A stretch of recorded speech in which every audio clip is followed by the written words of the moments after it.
Juliette Silver, CEO of USATowel. Thank you so much for joining us. Thank you. It's a pleasure. We're very excited to capture your story today. So I think the best starting point would just be introducing USATowel, your mission, and the range of products that you offer. This is a family-owned business. We've been in business for over 50 years, and I took over as president and CEO in 2014. And we also, at that time, we changed and certified the business as a woman-owned business. So, which is really great. We are able to pivot to other products, but our main products that we manufacture and also we distribute are washing machines, towels, for any kind of array, from spas, sports teams, fitness centers, country clubs, beauty salons, etc. And we also manufacture chemicals which are used in the washing machines, for example, laundry detergents and degreasers, etc. And then the last product we have are like masks and all the PPE, which we started that entire division during COVID. Yeah, that's awesome. And we're definitely going to dig into that in a little bit. I'd love to just touch a little bit on your experience being, a woman entrepreneur, CEO. So what's like a piece of advice that you would give other women CEOs or women that are trying to start their own business?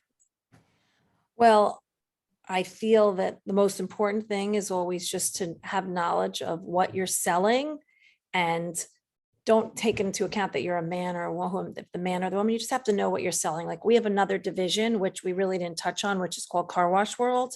And we sell to the car wash industry, all our products as well. And 95% of the time, I'm the only woman in any meeting or any dinner party, or even at the shows. I'm usually one of the very few women there. And I feel I'm very respected because of my knowledge of my product, and just being able to not let people push you around because you're a woman. Sometimes people think you don't have the same ability or the same knowledge, and that's not true at all. And I also just feel in our whole philosophy of our company, which has made us successful, is just our reputation in terms of customer service, where we have availability 7 days a week. If anybody calls, even on the weekends, the phone calls are routed to myself or to one of my employees to make sure someone always answers the phone if there's an issue, or if a customer needs to order, that we can handle the order and make sure that the customer feels, knows that we're available. And also, in addition to customer service, just our reputation is also the quality of our product. I always feel like having the best quality will also bring you to the top. Yeah. So what did that process look like, actually, like refining that process of getting your product to the best place that it could be? Like, what did that actually look like for you over the past bunch of years that you've been doing this? Well, I've been working at the company since I graduated college. And then my father passed away in 2014, and that's when I took over the company. And just, I feel the most important thing, and something that I've always carried through the years, is just, again, customer service. The customer is always right, and you have to show them that you give 150% of your time. So I never, never with a customer, if we have a problem with a customer, we make sure that they are 100% satisfied. Because you could have 50 happy customers. If you have one unhappy customer, that could destroy you. They could put your name on, especially now with social media, they can, put bad, negative comments about you, and you don't want that ever. So again, having that, and also it's all about referrals. If somebody's happy, they're going to refer me to several people if somebody calls them and needs one of our items. And the first thing they always say when they send a referral to us is, you've been so highly, recommended, and we like to keep that up in terms of our reputation. 100%. And I think that that's also what's so beautiful about USATowel being this family-owned business, right? It's like, it represents your family. It's not just a company that you're working for or trying to make successful. It's like, you have to have that level of dedication and support because it's representing something greater than just you. Absolutely. And another thing I also wanted to also mention is that we've been dealing with the same factories for over 40 years. So we don't get an order and just go and find somebody to make it, or find somebody to, distribute for us. We've been working with the same people. So we are very, very on top of the quality of what we're selling. And packaging, everything. We're very consistent with that. That's amazing. So can you tell me a little bit about how the partnership between USATowel and Order.co started? It's very funny. It started out through one of our mutual customers, Barry's Boot Camp, which is a customer of ours today still. And they were ordering their laundry detergents through the portal. Through your, I guess you have a portal that you have like your workflow station where the purchase orders come in. And I spoke to one of the reps. It wasn't Mike at the time. There was someone else that was through your company. And they called me and they said, well, we sell these laundry detergents, but what other products do you have? Can we come meet? So we met and we just started trying to work on some other deals, with some towel deals with some fitness centers that you sell to, or washing machines.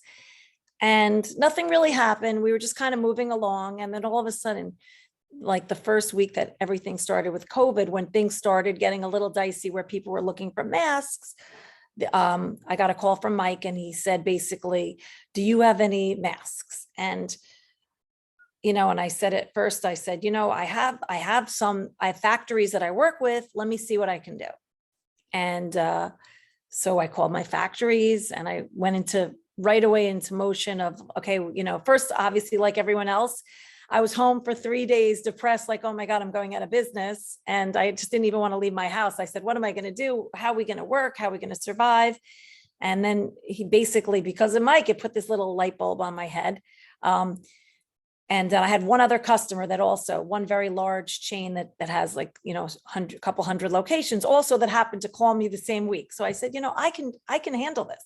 So we started calling our factories, and right away we went into gear. We started shipping all this product by air to us. And then we work with a lot of other companies that, and we started co-producing wipes, which we sell to order for, from the beginning, where people would come in and everyone would want either the hand sanitizer or the wipes. So we started making all these products where we would, again, with a company that I have a good relationship with for that product, for the wipes and the hand sanitizer. And we just started co-producing it with them and distributing it. We ramped it up and we were able to fill as many orders. And then Order would call us up on the phone one day and they'd be like, okay, we need gloves. Do you know where we could find gloves? So everything just started kind of, snowballing into that. And I don't know, it just kind of, one day into the next. And I was speaking to Order like 50 times a day because we were literally filling any kind of need they had.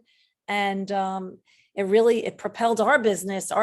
We ended up having one of our best years ever just by dealing with the PPE, which I couldn't believe that was possible to have that happen.